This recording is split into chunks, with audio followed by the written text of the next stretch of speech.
Viewers, now joining me live on the broadcast is my colleague Javed Hussain, who's joining me live from Palam Airport.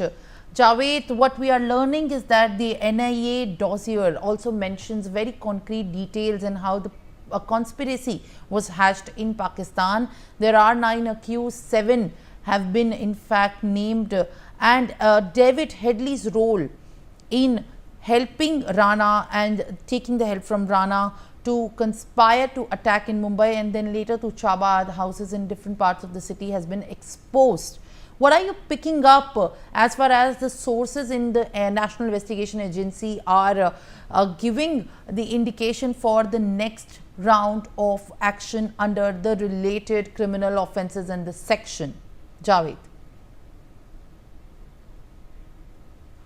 देखिए, इस पूरे मामले में David Coleman Headley की और तौर राना का ऑडियो भी केंद्रीय जांच एजेंसी को मिला था उस वक्त, जिससे ये साफ साबित हुआ था कि लोगों की किस तरीके से साजिश चल रही थी और जिस तरीके से जो मुंबई हमले में जो मास्टरमाइंड में से एक था तौर राना डेविड हेडली, इसके अलावा कुछ और भी जो वांटेड है इंडिया के लिए, जो 26/11 के उतने ही दोषी हैं जितना तौर राना है। इस वक्त जो मेरे हाथ में आप पेज देख रहे हैं, इसमें साजिद मीड इसका नाम है और इसमें साफ है, जो एनआईए की जो डोजियर है इसमें साफ लिखा हुआ है कि he was presently involve in the training and briefing of all the 10 terrorist who carried out the Mumbai attack. इसके अलावा साजिद मीर जिसने प्लास्टिक सर्जरी करा रखा है और 26/11 के अटैक में ये लश्कर के कंट्रोल रूम जो कि कराची में है उस वक्त मौजूद था और इस 26/11 के जो आतंकी हमले में जो 10 आतंकी जो भारत मुंबई में समुद्र के रास्ते दाखिल हुए थे, किस तरीके से इस पूरे टेरर मॉड्यूल को अंजाम दिया जा रहा था, ये साजिद मीर जो कि इस वक्त वांटेड है इंडिया का और ये बेसिकली पाकिस्तान बेस्ड है और लश्कर का सबसे खास एसोसिएट्स है। इसके अलावा डोजियर में जो केंद्रीय जांच एजेंसी के डोजियर में जो दूसरा नाम आता है वो है अबू काफा, जो कि जिस दिन 26/11 का जो अटैक हुआ था उसमें साफ लिखा हुआ है कि लश्कर तोयबा के कंट्रोल रूम में पाकिस्तान बेस्ड में जो है ये मौजूद था और इसने ही जीपीएस हैंडलिंग और मैप रीडिंग के जरिए अटैकर्स को सारा एक सिस्टम समझाया था और इसका मेन अहम रोल है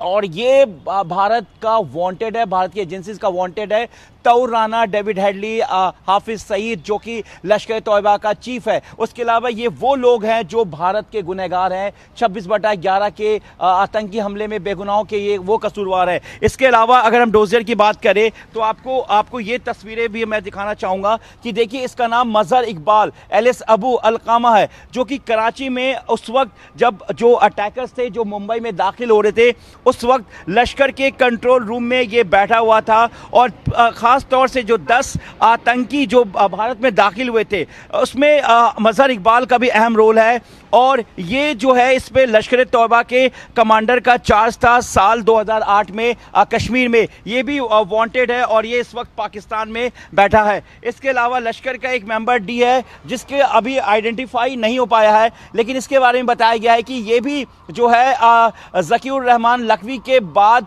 ये कमांडर था लश्कर तौबा का जो वांटेड है और जो डोजियर में केंद्रीय जांच एजेंसी के डोजियर में ये शामिल है। इसके अलावा आपको मैं बता दूं कि मेजर इकबाल जो कि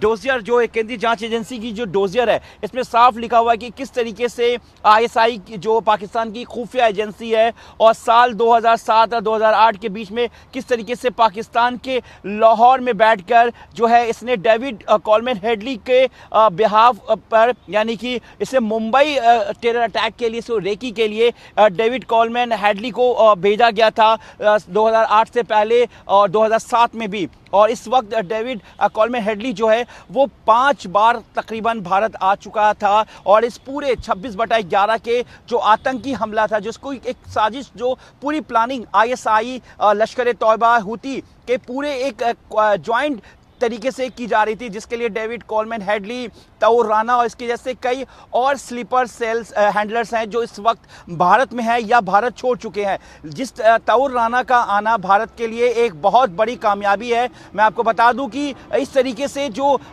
तौर राना को जब भारत लाया जा रहा है और आज गुरुवार का दिन भारत के लिए एक जीत का दिन है और खुशी का दिन है, और किस तरीके से केंद्रीय जांच एजेंसी ने जो पूरी मदद की, इसमें FBI और शिकागो की जो टेररिज्म टास्क फोर्स है उसका भी बेहद अहम रोल है, जिन्होंने भारतीय एजेंसीज की मदद की। और साथ ही जो प्रत्यापन का एक पूरा प्रोसेस होता है उसमें कहीं ना कहीं एजेंसीज को एक कामयाबी मिली। अब जिस तरीके से तहूर राना को भारत लाया जा रहा है और अमेरिका की जो स्पेशल फ्लाइट के जरिए आज जो जानकारी मिल रही कि दोपहर से पहले तक उसको लाया जाएगा, उसके बाद जो एजेंसी की जो कार्रवाई है वो कहीं ना कहीं अब शुरुआत एक बार फिर से होगी, क्योंकि एक लंबी लड़ाई है। तकरीबन 16 साल का समय गुजर गया है मुंबई आतंकी हमले को शायद ही कोई भूल पाए, क्योंकि कई ऐसे लोग हैं जिन्होंने अपनों को खोया है। इसमें महाराष्ट्र पुलिस के कई जो अधिकारी हैं वो भी शहीद हुए हैं और उन्होंने आतंकियों को मुंहतोड़ जवाब देते हुए शहीद हुए। लेकिन सबसे बड़ी बात यह कि अजमल कसाब एक आतंकी 10 में से एक वो जिंदा पकड़ा गया था और उसने कई ऐसे खुलासे किए जिससे ये साफ जाहिर होता है कि किस तरीके से पाकिस्तान का ISI और पाकिस्तान में पनप रहा जो तमाम आतंकी संगठन है वो किस तरीके से हिंदुस्तान को आतंकी तरीके से और अपने टेरर मॉड्यूल के जरिए किस तरीके से तबाह करना चाहता है। Thank you very much for